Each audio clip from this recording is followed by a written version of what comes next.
When we deal with reflection, well, we have two kinds of reflection.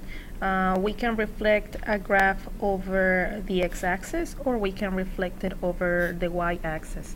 When we reflect a graph over the x-axis, that means that if the x-axis is here and the graph is above the x-axis, then the result is going to be a graph below the x-axis, and vice versa. So whatever appears above changes to below, and whatever appears below changes to above. Now, how are we going to be able to tell if this kind of transformation, reflection over the x-axis, is happening just from looking at an equation? So let's say that our function f is x squared. So when I do the opposite of that function, then the function would look like y equals negative x squared. And that would be the appearance of the equation. So you understand that this, rather than representing the graph of the parent function that we have studied before, actually represents the one that is reflected over the x-axis. Similarly, if I'm reflecting over the x-axis, the function square root would look like a negative in front of it. If I want to reflect over the x-axis, I will put a negative in front of this function, a negative in front of this function, and a negative function, a negative sign over in front of this function. So whenever I have a negative sign in front of the parent function, then that means reflection over the x-axis. And the only thing that it does is simply changing the original y values is taking the opposite. That's why if, for example, the point, let's say that this is the point 1, 4, belongs to the original function, we're changing the y coordinate, the 4, into a negative 4. So definitely the x stays the same, but the y changes into negative 4. Now, a reflection over the y-axis, how do I know, or how am I able to tell if this is a reflection over the y-axis? If you see the function where the input, instead of having x, is negative x. Now, sometimes we won't be able to appreciate that, because reflecting over the y-axis, for example, let's say that I have a parabola and I reflect this over the y-axis, this piece will end up here and the one on the left will end up on the right. So it ends up being the same, it ends up having the same shape. It is like taking a paper clip and then I'm going to flip it over this way and it looks exactly the same. But if I'm reflecting this paper clip over the x-axis, then it looks different upside down. But if I'm reflecting it over the y-axis, then it ends up looking the same. So there are some functions, and we talked about these functions. The even functions are the ones where f of negative x is simply f of x, so the reflection over the y-axis is not appreciated. So for example, if I replace y, remember if the function is x squared, I'm going to replace x with negative x. This is negative x times negative x, so it ends up coming back to the original one, which is x squared. Y equals, if I have the square root of x, change into a square root of negative x, rather than the function looking like this, it's gonna look like that. So it doesn't have this anymore. The graph of this function change in this fashion is gonna reflect on the other side. Okay, so right now, if I have a function, I have to determine whether if it's going to be a reflection over the x-axis or the y-axis. Since the negative sign is outside the function, in here, this indicates that this is a reflection over x-axis. So I know that the original function goes like this, but now it's going to be the opposite. Since there is no other transformation happening, there's not a translation here in any direction, that the vertex hasn't moved and it stays at 0, 0. But now, the point that I can grab here on this parabola was the point 1, 1. But instead of 1, 1, I'm going to have 1, negative 1, because all the y coordinates are going to change. They are going to become opposite. And you remember that before you had the point 2, 4, but now you're going to have 2, negative 4. And before you were going to have the point 3, 9, now you're going to have the point 3, negative 9. And now this is half of the parabola, and then I'm going to do the same on the other side. This is 2 away, and this is 3 away. So I have a sketch very precisely the graph of f of x equals negative x squared, just by understanding what happened here. I don't need any tables, I don't need to replace anything. This is very time effective. Now let's look at this one. This transformation, the negative happens to be inside the function, is being affected by the square root. So clearly this is a reflection over the y-axis. And this is one of the functions where you can appreciate such reflection. So remember that the square root started here at the origin 0, 0, and then it went over 1 up 1, and then over 4 up 2, because the square root of 4 is 2. But now it's going to go the opposite, in the opposite direction. So I have the point negative 1, 1. I have the point 1, 2, 3, 4, negative 4, 2.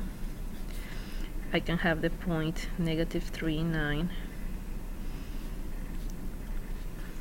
Good enough? No, I'm sorry, negative 9, 3. That's what I meant.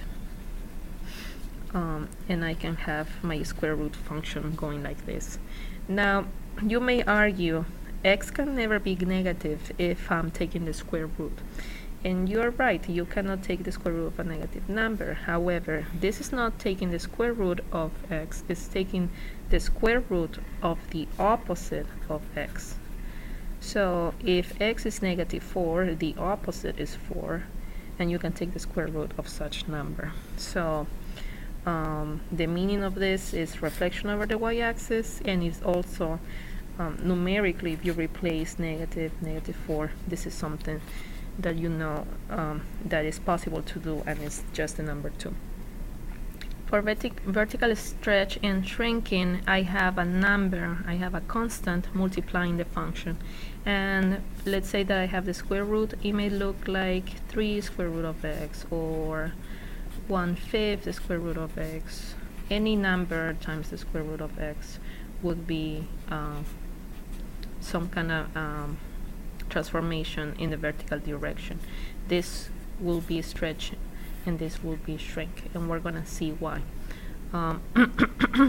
It says if this constant is bigger than 1, then we're stretching the graph vertically by a factor of that number.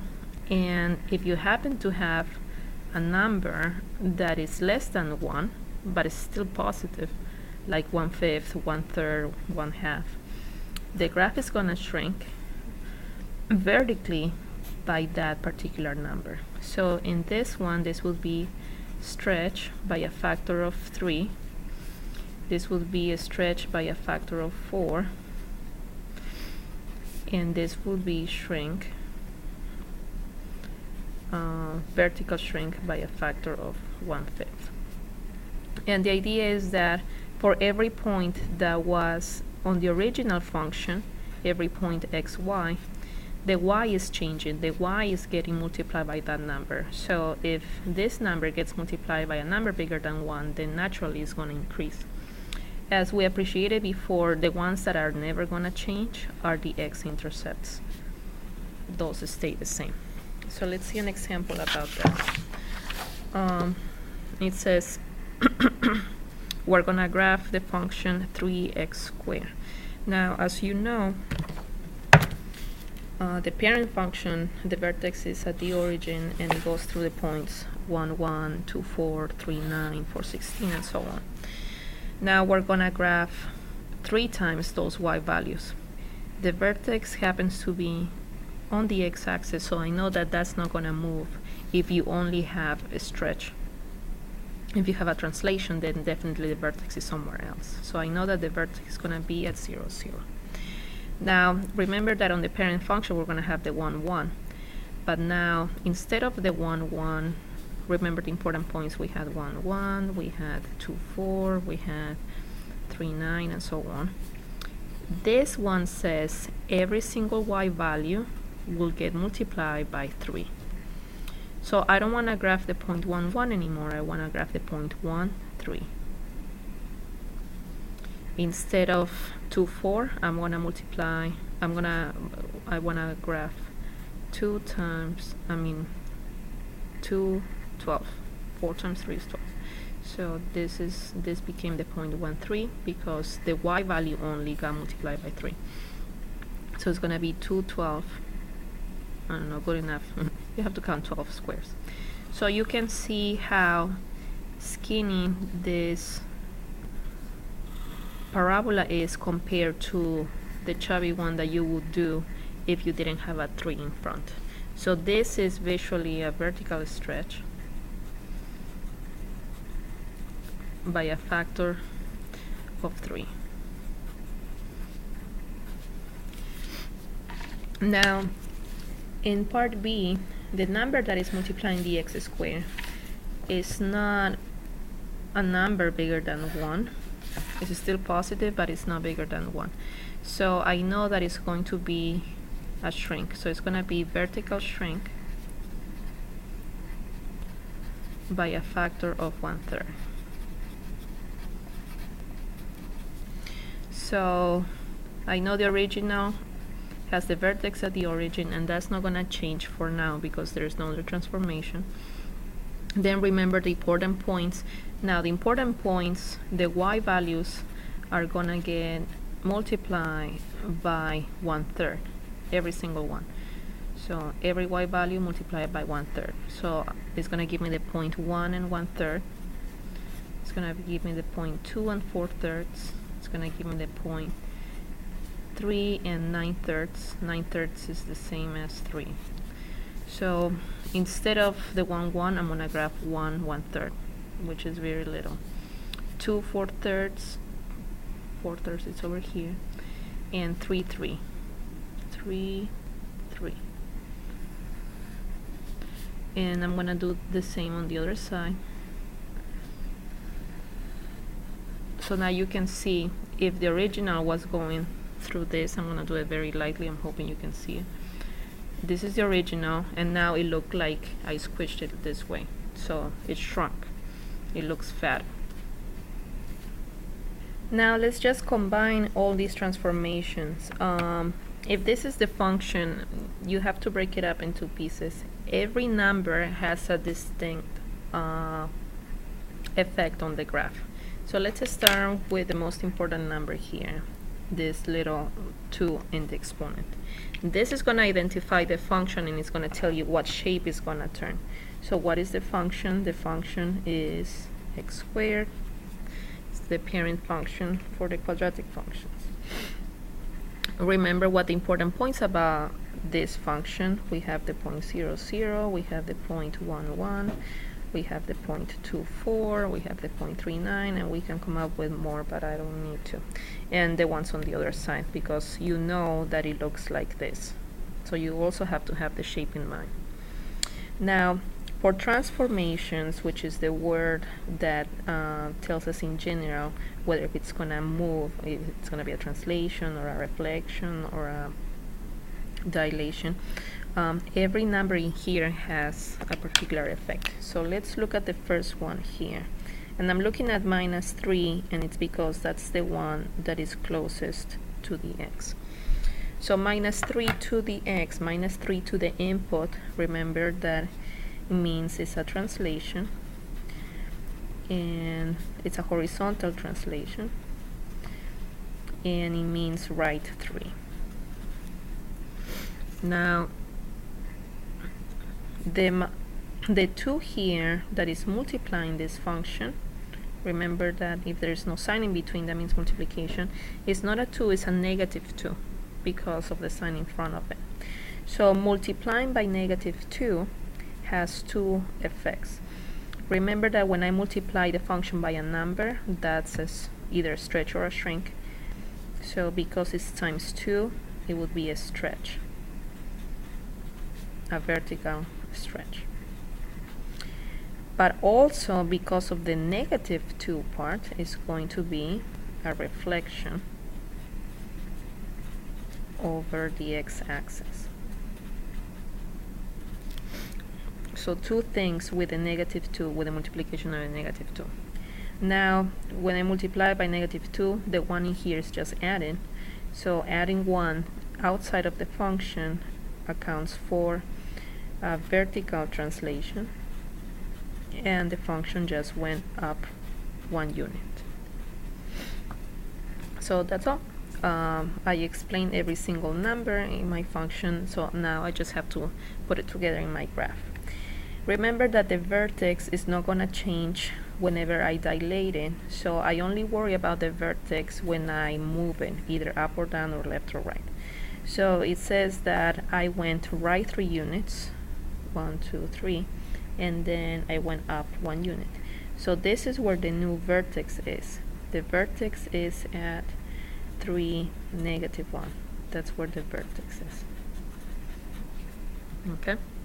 Now, remember that the pattern for the original function is over 1 up 1 and then over 2 up 4, but there is some stretching going on, so that's not going to be what I'm going to do. Also, there's a reflection going on, so rather than going over and up, I'm going to go over and so for the original function, remember, so I'm going to make the remember cloud.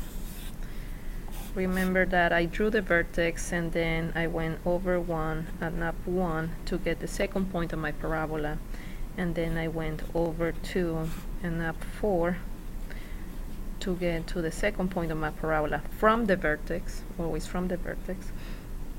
I'm gonna do the same idea here, but just following these directions. Because of the reflection, rather than going up, I'm gonna go down. So it's gonna be over 1, down 1, and over 2, down 4. So I took care of the reflection. I understand what I have to do, but because of the stretch is gonna change all the y's by a factor of 2.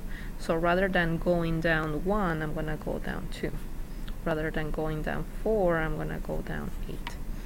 And then the next one will be over 3, down. Instead of 9, it's going to be double of 9, which would be 18.